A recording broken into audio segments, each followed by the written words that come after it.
La semana pasada acaparó titulares de prensa una noticia que a mí en lo personal me llenó de gran satisfacción. Y es una gestión que hizo la Asociación de Consumidores de Costa Rica en contra de algunas resoluciones abusivas de esta administración que están afectando enormemente a los consumidores y a los emprendedores. Y entonces, se trata de un recurso de amparo que interpusieron contra estos actos abusivos, algunos actos abusivos de esta administración. Para conversar de este tema, he invitado al programa del día de hoy al vicepresidente de la Junta Directiva de la Asociación de Consumidores de Costa Rica, don Gilberto Campos. A Gilberto tengo hace mucho rato de conocerlo, he estado en el programa que ellos conducen todas las semanas, ¿es? Todas las semanas. Ahora tenemos, lo estamos haciendo 2 veces por semana. 2 veces por semana. Sí, sí. Pues bienvenido a Libres para Elegir, Gilberto. Muchas gracias, don Otto, muchas gracias. Un placer acompañar a toda la audiencia suya y por supuesto usted en este programa tan importante. Sí, hablemos un poquito sobre ese recurso de amparo. O sea, sí. ¿por qué es que ustedes toman la decisión de accionar? ¿Lo hacen en representación de quién? Sí, claro. ¿Y qué es lo que ustedes señalan que está siendo violentado para que ustedes vayan a la jurisdicción constitucional a ver de qué manera reivindican esos derechos violados? Hagamos un preámbulo primero. Sí. Con el advenimiento de la pandemia en Costa Rica y con el furor que esto ha causado tanto en sectores de gobierno como en sectores privados, pues obviamente el gobierno se ha puesto creativo en algunas de las medidas que ha impulsado para tratar de contener la crisis y ha empezado a trasladarse de la parte meramente sanitaria a la parte comercial. Y entonces hay un problema cuando se trata de justificar las decisiones de tipo económico y comercial para contener la parte sanitaria en Costa Rica. Veámoslo así. El Ministerio de Salud en primera instancia cerró todo junto con el Gobierno de la República después de la emisión del decreto de emergencia y poco a poco el sector privado, el sector comercial empezó a tratar de construir protocolos sanitarios para funcionar. El Ministerio de Salud aprobaba esos protocolos sanitarios, le permitió a la gente abrir al 50%, 25%, poco a poco ha ido ampliando la capacidad. Recientemente le dijo a los hoteleros, bueno, pueden abrir en 100%, pero con ciertas condiciones. Entonces, ha ido poco a poco estableciendo cambios en esos protocolos sanitarios que son comprensibles desde el punto de vista de la contención de la pandemia. Lavado de manos, distanciamiento, aforo, ese tipo de cosas. Pero cuando usted le dice a una persona, vea, usted no puede abastecerse de lo que necesita, de lo que usted considera que es una necesidad básica en ese momento para usted, que de eso vamos a hablar ahorita, de un comercio donde puede encontrarlo todo, o de un comercio cerca de su casa, o de un comercio más chiquitico, donde quiera, ¿verdad? Y aún así no puede abastecerse de eso porque yo gobierno, le estoy diciendo que esa no es su necesidad básica, ¿verdad? Sino que su necesidad básica en este momento es solamente comer. Entonces ahí empezamos a tener serios problemas. ¿Cuáles son los principales problemas que vemos a esto? Bueno, número 1. Es una medida de tipo comercial, no es una medida de tipo económico. Estamos hablando de la restricción de impedirle a los consumidores del país, todos los consumidores del país, estamos hablando de la totalidad de la población del país, de poder abastecerse de lo que necesitan en un momento determinado. Y entonces vean ustedes que el concepto de necesidad básica es un concepto indeterminado y muy amplio. Sí. Entonces el gobierno le dice a usted solo puede satisfacer sus necesidades básicas, pero resulta ser que si usted está en teletrabajo desde hace 3 meses en su casa, no puede salir, su empresa está cerrada, no puede usted movilizarse para nada y resulta ser que de repente usted se le quema la computadora. ¿Eso es una necesidad básica para usted o no? Claro, por supuesto. Por supuesto que es una necesidad básica. Usted necesita trabajar, necesita ir a comprar una computadora y resulta ser que los negocios donde venden computadoras están cerrados. Sí. Resulta ser cualquier otra cosa. El cargador del teléfono celular. Hay personas que trabajan con el teléfono, que hacen negocios con el teléfono, que están metidos en esa lógica. Se les cae el teléfono, se les quiebra, se lo quita la bebé de 2 años que tiene, se lo quebró, ¿verdad? Y de repente ¿usted qué hace? Tiene que salir corriendo a comprar un teléfono. Por supuesto. Eso es una necesidad básica. Pero resulta ser que el gobierno ha interpretado que las necesidades básicas son solamente coma y beba. Y beba agua, cualquier otra cosa, ¿verdad? Por supuesto. Entonces, vea usted qué interesante porque ante esa situación nosotros empezamos a cuestionarnos cuál era el efecto que eso tenía en la realidad. Y resulta ser que la gente nunca va a dejar de necesitar bienes y servicios. Entonces, usted vive en una zona anaranjada, ¿verdad? Usted vive en una zona naranja. Resulta ser que se le quema el teléfono. ¿Qué va a hacer usted? Desplazarse a una zona amarilla donde sí puede comprar su teléfono, comprarlo porque es una necesidad urgente y devolverse. Ese desplazamiento era necesario. Ese desplazamiento era deseable por las autoridades sanitarias del país. No, es absurdo. Es absurdo. Sí. No es deseable esa movilización. ¿Por qué? Porque de lo que se trata es de que la gente se mueva lo menos posible de su hogar, que no se mueva a su casa. Pero resulta ser que si usted le está obligando a la persona a movilizarse de una zona naranja a una zona amarilla para que satisfaga lo que él considera o ella considera que es su necesidad básica en ese momento, lo va a hacer. Aparte de trasladar buena parte de esa demanda del mercado formal hacia el mercado informal. Entonces, ante estas situaciones, nosotros nos empezamos a preguntar cuáles eran los derechos que se violentaban. Bueno, aquí estamos clarísimos. Hay un derecho a la libertad de elección, hay una violación al artículo 46 de la Constitución Política de nuestro país, hay una violación a los derechos del consumidor contenidos en la Ley 7.472 de promoción de la competencia y defensa efectiva del consumidor, una transgresión a la Declaración 3948 de Naciones Unidas, y así una gran cantidad de cuerpos normativos internacionales y nacionales que establecen y tutelan los derechos del consumidor. Claro. Pero no solamente eso, sino que también tiene que ver con un asunto de igualdad. Porque, vamos a ver, cuando uno revisa la doctrina constitucional del país, uno se da cuenta que la Sala Constitucional, en reiteradas ocasiones, ha dicho que no todos somos tan igualiticos, ¿verdad? Y que las desigualdades, es decir, el trato desigual, puede ser justificado cuando se aplican las condiciones racionales o una valoración racional. Cuando uno ve esta situación, el desplazamiento obligatorio de la gente para abastecerse de las cosas que necesita, que esto es una medida de tipo comercial y económica más allá del sanitaria, cuando uno ve que hay una serie de condiciones que uno no se puede explicar en función del derecho a la libre elección y al abastecimiento de los productos, bienes y servicios que considera la gente como primera necesidad, uno dice, algo está pasando. ¿Dónde está el principio de igualdad contemplado aquí, violentado aquí, ¿verdad? ¿Dónde hubo esa discusión racional de por qué esa medida debe aplicarse de esa manera? Y cuando empezamos a buscar, sencillamente no la encontramos. Eso nos motivó a interponer un recurso de amparo ante la Sala Constitucional defendiendo los legítimos intereses y derechos de los consumidores. Las organizaciones de consumidores en Costa Rica están legitimadas para actuar ante los tribunales de justicia en defensa de los intereses difusos de la población. ¿Qué son intereses difusos?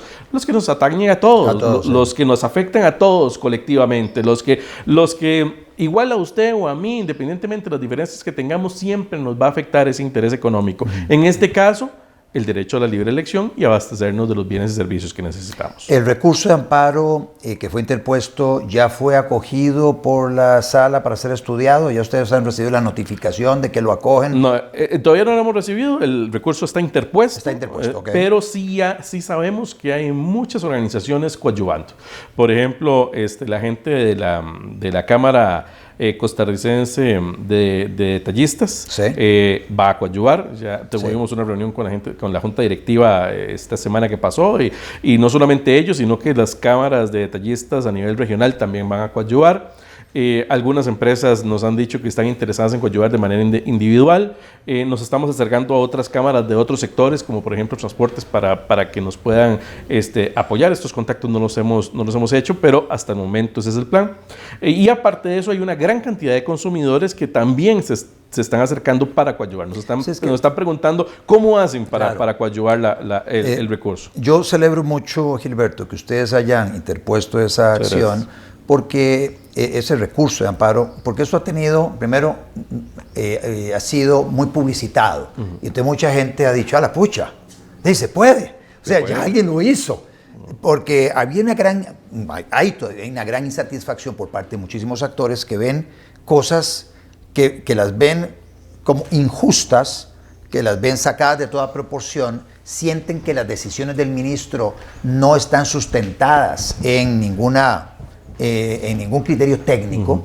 Cuando usted va a un lugar pequeño de abarrotes, un tipo bazar de pueblo, donde venden, por un lado, alimentos, alimentos por un lado, pero por otro lado tienen la venta de la pasamanería y otro montón de cositas. Y usted puede ingresar allá a comprar alimentos, pero no puede tocar nada más. Es lo mismo, usted va a un Palí o a un Maxi Palí y va a estos establecimientos más grandes. En algún momento la gente decía, está cerrado todo el comercio, pero ahí me puedo abastecer de todas mis otras necesidades.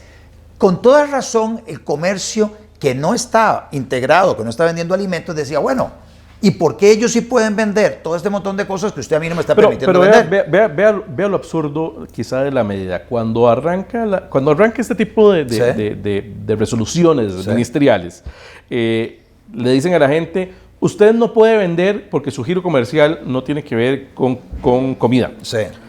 De repente usted ve una ferretería vendiendo en la entrada una bolsa de arroz, una botella de aceite, claro. Un paquete de frijoles, y ya con solo eso quedó abierto. Así es. Entonces uno dice, bueno, pero ¿de qué se trata este asunto? Pero no solamente eso, vamos un poco más allá. Estos bazares que usted estaba hablando, pequeños negocios, microempresarios que están llevando palo. Eso es lo que están llevando, palo. Usted entra a esos negocios y ven una urna, las tijeritas, los dedales, los alfileres, las rueditas de alfileres y ese tipo de cosas. Y resulta ser que usted no puede comprar nada de eso, porque tiene un plástico negro como que si fuera ley seca. Así es. Una cosa extrañísima. No, espantoso. Pero no solamente eso, sino que de lo que más se quejan los detallistas, y eso es, se lo digo porque nos lo dijeron hace poco, es que ellos se están enfrentando a un asunto de interpretación de la autoridad. A ver, lo digo de otra manera.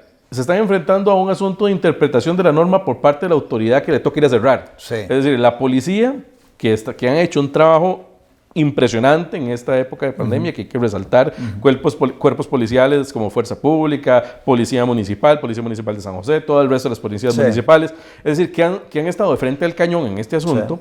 Y les toca interpretar esas resoluciones tan amplias que dice cosas de primera necesidad. Y resulta ser que llega el policía, entra a un lugar, un comercio y dice, eso no es primera necesidad. No, mire señor, pero es que si es primera necesidad, no, eso no es primera necesidad, se cierra, punto. Y entonces estamos ante una situación muy compleja, ¿verdad? Que atraviesa, bueno, que termina siendo un abuso de autoridad, pero que viene promovido por una indeterminación de esa famosa lista de bienes de primera necesidad que no existe. Que no existe. Hay quienes lo han querido aparejar a la canasta básica tributaria. Y dicen, no, mire, las bienes de primera necesidad son los que están contenidos en la canasta básica tributaria. ¿Dónde dice eso? O sea, ¿dónde está eso? No está en ningún lado.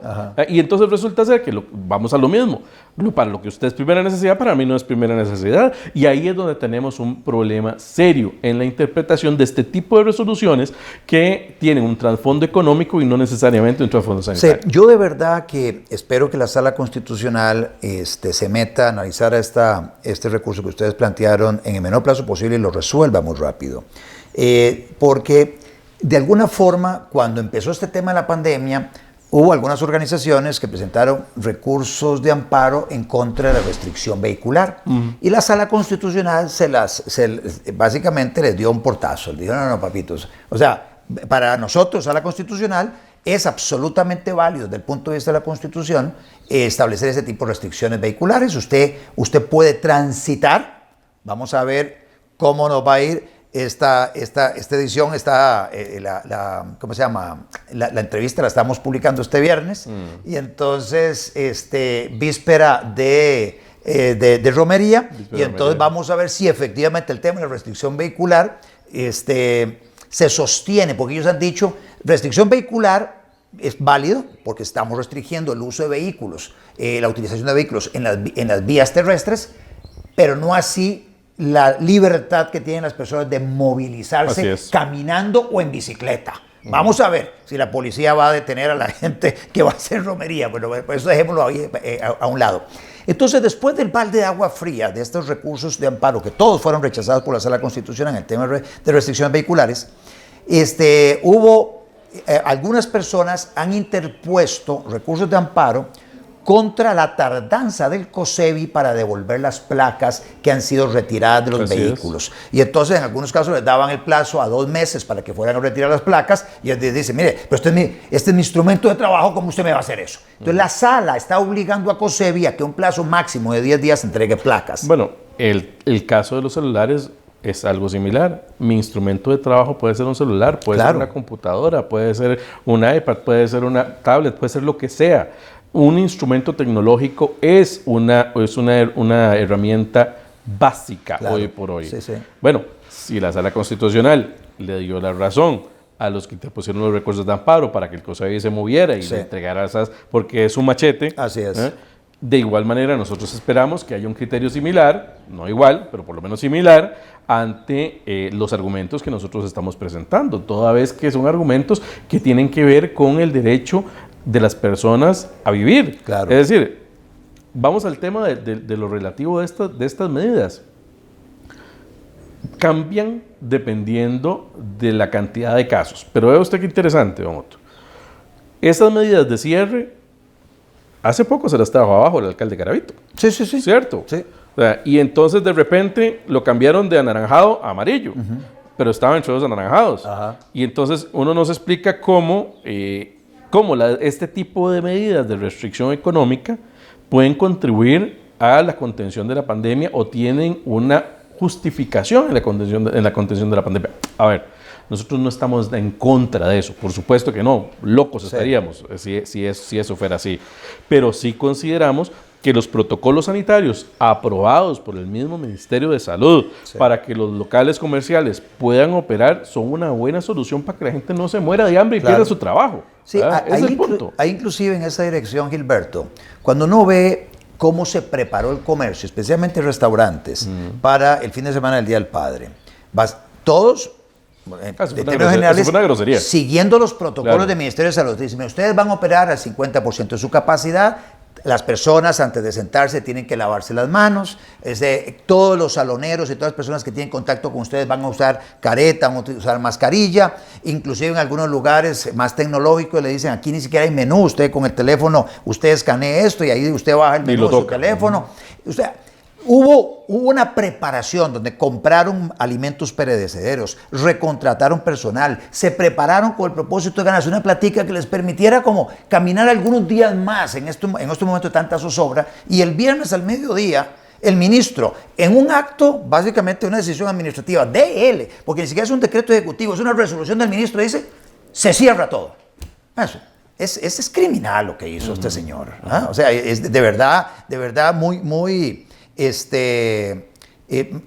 injusto lo que se hizo con toda esta gente y el efecto ha sido devastador y por eso mucha gente dice, bueno, pero ¿y por qué me cierran restaurantes y puedo operar de esa manera? Pero bueno, la gente está en las ferias del agricultor abiertas y luego las playas las cierran, pero luego las abren de 5 a 8 de la mañana. ¿Por qué hasta las 8 de la mañana? Y luego la abren hasta las 9:30 de la mañana. O sea, pero un montón de medidas arbitrarias. Yo le sumo una más. El hecho de que usted, por ejemplo, ante el reclamo de las personas de poder vender, de poder abrir, y los consumidores de poder comprar, la decisión es, se cierran todos, y más bien, en lugar de decir, se abren todos. Eso debió haber sido así, claro. Que debió haber sido así, más bien. Claro, alguna gente le dirá, no, pero ¿cómo va a abrir todo? Es un riesgo pandémico y lo que quieran. Pero es que para eso hay protocolos sanitarios. Por supuesto. Para eso lo paran usted en la puerta de un supermercado, de una pulpería, de una ferretería, de un abastecedor. Lo paran en la puerta. Un banco. Los bancos están abiertos. Los bancos están abiertos. Y hacen la fila por fuera. Por fuera. Y adentro caben 4 gatos. Pero ahí están abiertos. Están abiertos. Están funcionando. Sí. Es decir, la gente que atiende no ha sido despedida. Los funcionarios bancarios ahí están. La gente puede hacer sus trámites, los que no lo hacen de manera virtual, porque también las plataformas de los bancos han sido robustecidas en esta época para poder atender el mayor flujo virtual. Pero el asunto es que no han cerrado. Así es. Pero ¿por qué entonces tienen que cerrar negocios que han tenido protocolos sanitarios, por ejemplo, de manera general, ¿verdad? No en la particularidad de uno u otro comercio, que han tenido protocolos sanitarios o algunos lo han propuesto el Ministerio de Salud, algunos los han avalado por el Ministerio de Salud y resulta ser que de repente, aunque usted tenga todo eso, no puede operar. Es decir, esto es un tema este virus, vamos a tener que convivir con él durante muchísimo tiempo, durante muchísimos años y posiblemente para siempre, hasta que se encuentre la vacuna, sea accesible y pueda llegar a Costa Rica. Que algunos están estimando eso para el año entrante o quién sabe cuándo. Así es. ¿Verdad? Mientras eso ocurre, no podemos detener la economía.